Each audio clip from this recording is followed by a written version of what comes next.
Welcome to the deep dive. We're jumping into some source material one of you shared, exploring what can feel like two different worlds, right? Faith and finances. Yeah, And this material, it really looks at bringing them together through something it calls godly wisdom. it's such a relevant topic, isn't it? Yeah. Because money is just, well, it's part of everyday life, so Mhm. practical. Right. And faith, sometimes that feels like it's in a totally different category. This source seems to acknowledge that right up front. It does. And, talking about money can be so awkward sometimes. Especially, yeah, maybe in faith context. Definitely.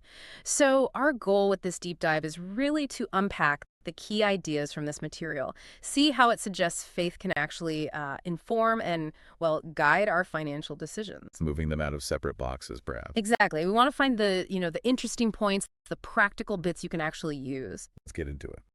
Okay, so where does this source start? It kicks off by looking at that tension we mentioned. On one hand, you might hear things like, money is the root of all evil, or it's just too worldly for serious faith. Right, almost like it's inherently suspect. And then on the other hand, sometimes you see these extremes where, like, having lots of money is presented as the main sign of God's blessing. Big money equals big faith, sort of. Yeah, those two poles. And what's really interesting is how the source responds to that. It argues that this whole tension, it's not really how it's meant to be, according to this perspective. Oh, so. It suggests the opposite, actually, that God designed systems for, well, provision, for stewardship, even for financial growth. So it's reframing money itself. Exactly. Not inherently good or bad, but a tool, something meant to be managed within a specific faith-based framework. The problem isn't the cash, it's how we approach it. That's a pretty significant shift in perspective right there. And the source says a core issue that comes from that tension is that we often just keep faith and finances totally separate. Yeah, like we trust God for, I don't know, spiritual guidance or maybe in a Right. crisis. The big stuff. But the day-to-day budget, deciding whether to buy something, Hmm. paying the bills, Mhm. that often feels like it's just on us, our own problem to solve. Totally. And the source asks this really pointed question directed right at you, the listener. Yeah, it's a good one. Have you ever made a financial decision, maybe a big one, maybe small, and then prayed about it afterwards? Instead of before. Ooh, yeah, exactly. It's simple, but it really makes you stop and think, like, where does God fit into my actual real-time money choices? That question definitely hits home. And this source connects that idea directly to a well-known passage in Proverbs, chapter 3, verses 5 and 6. Trust in the Lord with all your heart, And lean not on your own understanding. In all your ways acknowledge him. and he will direct your paths. Yeah. And the source makes the point really clearly. All your ways includes your finances, your financial path. So it's not just about hoping God fixes things after we mess up financially. No, it's about inviting that guidance before the decision is even made, proactively. Okay, so if separating faith and finances is the problem, what's the solution according to this source? It talks about godly wisdom in money. Right. And it's quick to clarify, this wisdom isn't really about how much money you have. It's not about being wealthy. Not about the dollar amount. No, it's about how you handle it, how you prioritize, how you honor God with whatever resources you've been given responsibility for, big or small. Okay, so let's break that down. What makes up this godly wisdom according to the material? Well, the first element it pulls out is discipline. Discipline, Okay, like budgeting. exactly. Planning, budgeting. It actually links this to Proverbs 21.5, which says something like, the plans of the diligent lead surely to abundance. So planning isn't just like a good practical tip. From this viewpoint, it's more than that. It's framed as an act of wisdom, Hmm. diligence. Huh. Budgeting is important, and the source even highlights that saying no to some spending is part of that discipline. Saying no is definitely hard sometimes, requires real discipline. Okay, what's next after discipline? Stewardship. Stewardship. I've heard that term. What does it mean in this context? Well, according to this source, it's tied really closely to faithfulness. You use a verse from Luke, chapter 6, verse 11. If you are not faithful with worldly wealth, who will trust you with true riches? Hmm. The source interprets this as saying how we handle the everyday practical stuff, like our money, is actually a reflection. It shows how faithful we might be in, well, bigger things, both spiritual and practical. Wow, so managing my budget could be seen as connected to deeper character issues, like Right. trustworthiness. That's the implication here, yeah. It adds a layer of significance to those daily choices. Okay, that's discipline and stewardship. What's the third component? Generosity, Ah, okay. giving back. Yes. The source is really clear that this wisdom isn't just about managing your own stuff for your own benefit or security.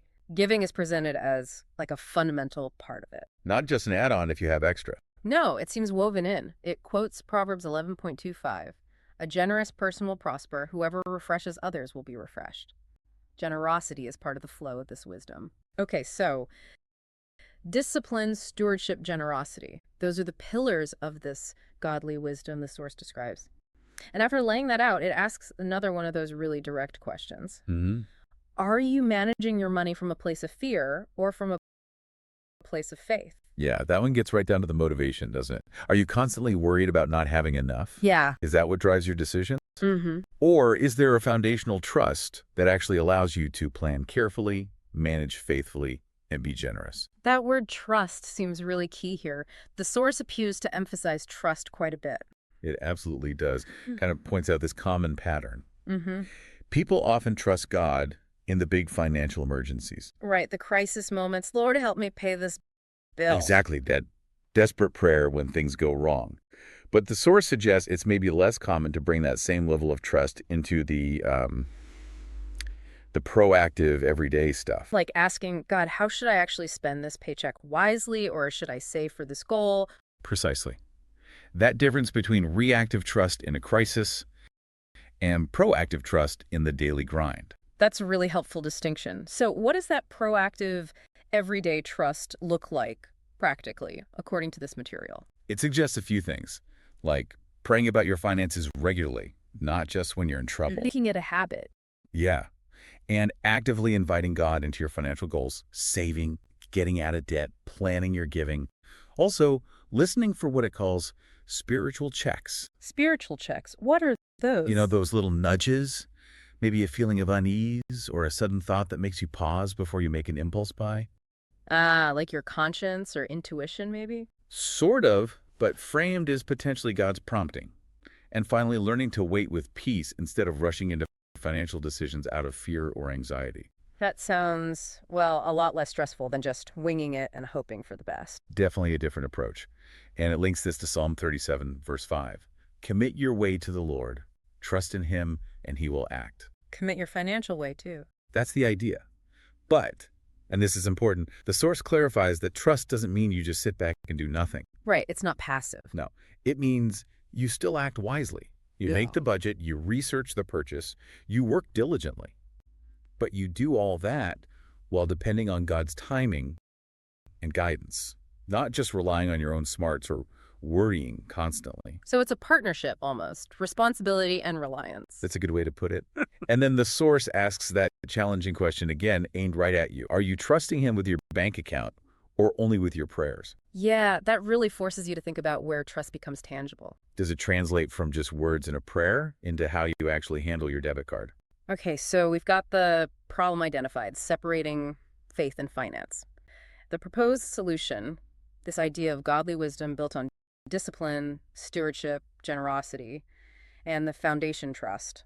How does the source say we actually do this? It gets practical, right, with specific habits. Yes, exactly. Yeah. It lays out 5 specific God-first financial habits it recommends. Okay, what's the first one?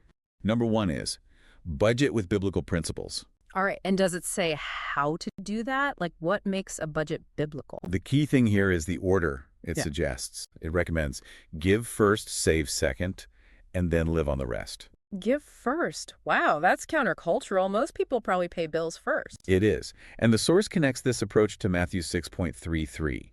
Seek first the kingdom of God, and all these things will be added to you. The idea is that prioritizing giving and saving is a practical way to put God's kingdom first in your financial life. Interesting. Okay, give first, save second, live on the rest. What's habit number 2? Avoid impulse buying. Easier said than done sometimes. Any tips from the source on that? Yeah, a simple but powerful one. Pause and pray. Just stop before you buy. Yeah. Before you click buy now or head to the checkout, train yourself to pause. And in that pause, ask yourself some questions like, is this really a need or is it just a want? Does this align with where I feel called, or is it just keeping up with trends? Checking your motivation. Exactly. And remember those spiritual checks we talked about? Mhm. This pause is where you'd listen for that sense of peace or maybe that feeling of unease about the purchase. Makes sense. Just building in a moment of reflection. Okay, habit 3. Pay down debt strategically. Okay, getting out of debt, that's a big one for many people. Huge. And the source uses pretty strong language here. It quotes Proverbs 22, verse 7. The borrower is slave to the lender. Wow, slave to the lender. That's intense. It frames debt as something that really restricts freedom, a kind of bondage. So it strongly encourages breaking free from that, even if it's little by little. And trusting God for the consistency to stick with it. Exactly. Trusting for the perseverance it takes. The source doesn't specify types of debt, but the principle seems to apply to any debt that feels like a burden. Okay, that verse definitely puts debt in a different light. What's habit number 4? It's about saving, right? Yes, but it frames it specifically. Save for purpose, not panic. So the motivation matters again, not just hoarding cash out of fear. Right. Saving is presented as wisdom, as prudent planning, not as anxiety-driven stockpiling. It actually uses that ancient example from Genesis Joseph. Joseph in Egypt. Yeah, how he saved grain during the years of great abundance, specifically to prepare for the coming famine that he knew was predicted. So wise preparation based on foresight. Exactly. Saving with a purpose, guided by wisdom. That's a great illustration. Okay, and the 5th habit. Give regularly. We talked about generosity being a component of wisdom, so this is putting it into practice. Right. And the source emphasizes that even giving small amounts regularly serves as a powerful reminder. A reminder of what? That ultimately God is your source, not your job, not your bank balance, not your own efforts alone. It's an act of worship and trust, acknowledging where everything comes from. Give first, avoid impulse buys, pay down debt, save purposefully, give regularly. That's a pretty clear action plan. It provides concrete steps. And the source doesn't just leave it at principles and habits. It also includes a couple of stories, like real-life examples.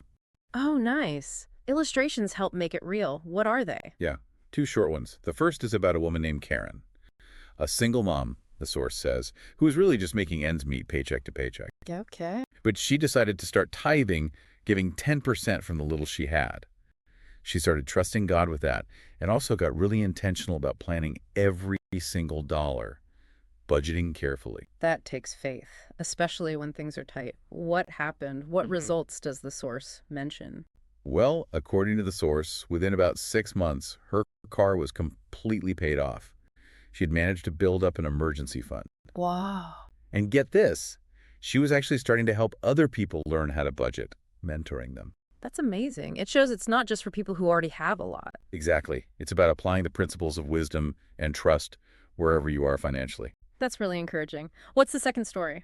The second one is about a guy named Brian, a business owner. The source says he was facing pressure to expand his business, and he was tempted by what it calls a shady loan.